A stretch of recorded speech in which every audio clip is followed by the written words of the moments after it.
Maoist అగ్రనేత Muppalla Lakshmanarao alias Ganapati లొంగుబాటు అంశం దేశవ్యాప్తంగా సంచలనంగా మారింది. దాదాపు 5 దశాబ్దాల పాటు మావోయిస్టు ఉద్యమానికి నాయకత్వం వహించారు. కేంద్ర హోంమంత్రి సమక్షంలో గణపతి లొంగిపోయే అవకాశం ఉందని ఢిల్లీలో ప్రచారం జోరుగా సాగుతోంది. ఇటీవల జరిగిన భద్రతా ఆపరేషన్ల తర్వాత అజ్ఞాతంలోకి వెళ్లిన గణపతి నేపాల్ నుంచి ఢిల్లీకి చేరుకున్నట్లు సమాచారం. వృద్ధాప్యం, అనారోగ్య సమస్యల కారణంగా సాధారణ జీవితం గడపాలని భావిస్తున్నారనే వార్తలు వినిపిస్తున్నాయి. ఈ పరిణామం నిజమైతే మావోయిస్టు ఉద్యమ చరిత్రలో ఇది ఒక కీలక మలుపుగా మారే అవకాశం ఉందా?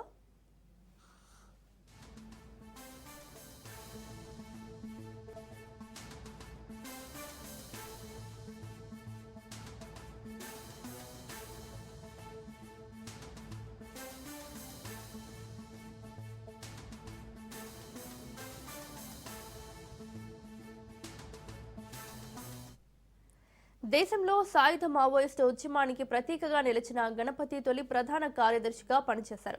దాదాపు 50 సంవత్సరాల పాటు అండర్ గ్రౌండ్ లో ఉంటూ పార్టీ కార్యకలాపాలను నడిపించారు. భద్రతా దళాలకు పెద్ద సవాల్గా నిలిచిన అనేక దాడులు గణపతి నాయకత్వంలోనే జరిగినట్లు అధికార వర్గాలు చెబుతాయి. 2004లో దేశంలో 16 రాష్ట్రాల్లో మావోయిస్టు పార్టీ కార్యకలాపాలు విస్తరింపజేశారు. పార్టీ కార్యకలాపాలు నిర్వహిస్తున్న గణపతిపై అన్ని రాష్ట్ర ప్రభుత్వాలు రివార్డులు ప్రకటించాయి. వ్యూహాలు, ప్రతివ్యూహాలు రచించడంలో ముందుండే గణపతి పార్టీ బాధ్యతలను తన భుజాలపై వేసుకున్నాడు. 1992 వరకు కొండపల్లి సీతారామయ్య నడిపించిన పీపుల్స్ వార్ పార్టీకి గణపతి కేంద్ర కమిటీ కార్యదర్శిగా ఎన్నికై 2004లో సిపిఐ మావోయిస్టుగా ఏర్పడ్డ తర్వాత కూడా గణపతి దళపతిగా కొనసాగారు.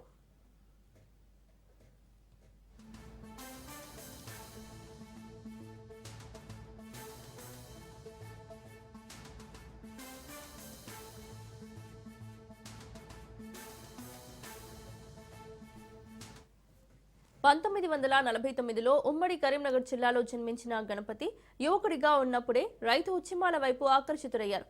బీర్పూర్ మండలంలోని గ్రాడ్యుయేట్ పూర్తి చేసిన గణపతి ఉపాధ్యాయుడిగా పనిచేశారు. అప్పట్లో జగిత్యాల ప్రాంతంలో జరిగిన రైతు పోరాటాలు గణపతిని రాజకీయ జీవితానికి మలుపు తిప్పాయి. ఉద్యమంలో గణపతిని టీచర్ అని పిలిచేవారట. తర్వాత మావోయిస్టు ఉద్యమంలో అత్యంత ప్రభావశీల నాయకుడిగా గణపతికి గుర్తింపు వచ్చింది. 1972-73లో బీఈడీ ట్రైనింగ్ కోసం వరంగల్ వెళ్లి అక్కడి నుంచి అటే అజ్ఞాత బాట పట్టాడు. గణపతి వయసు ప్రస్తుతం 70 దాటడంతో పాటు ఆరోగ్య సమస్యలు కూడా వేధిస్తున్నాయి. కుటుంబ సభ్యుల సూచన మేరకు సాధారణ జీవితం గడపాలని గణపతి భావిస్తున్నట్లు టాక్. ఈ నేపథ్యంలో తెలంగాణ పోలీస్ ఇంటెలిజెన్స్ విభాగం గణపతితో రహస్యంగా సంప్రదింపులు జరిపినట్లు విశ్వసనీయ వర్గాల మాట.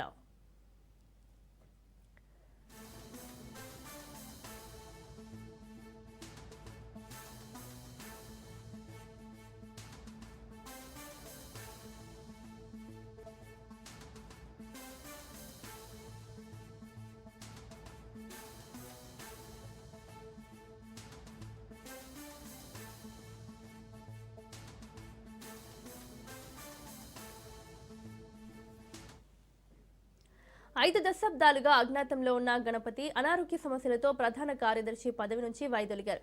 ఆ తర్వాత నుంచి ప్రజల్లో కనిపించకుండా అజ్ఞాతంలోనే ఉన్నారు. ఇటీవల జరిగిన భద్రతా చర్యల తర్వాత గణపతి నేపాల్లో ఆశ్రయం పొందినట్లు ప్రచారం జరిగింది.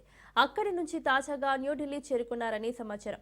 ఆపరేషన్ కగార్ గణపతితో పూర్తి చేయాలని కేంద్ర ప్రభుత్వం భావిస్తున్నట్లు రాజకీయ పరిశీలకులు భావిస్తున్నారు. గణపతి లొంగుబాటు నిజమైతే అది మావోయిస్టు ఉద్యమానికి పెద్ద దెబ్బగా మారే అవకాశం ఉందని, దశాబ్దాల పాటు సాయుధ పోరాటానికి ప్రతీకగా నిలిచిన నాయకుడు లొంగిపోతే మావోయిస్టు అగ్రనేతల శకం ముగిసినట్లే అవుతుందని విశ్లేషకులు అభిప్రాయపడుతున్నారు. గణపతి అరెస్ట్ అయినా, లొంగిపోయినా దేశవ్యాప్తంగా చర్చనీయాంశమే.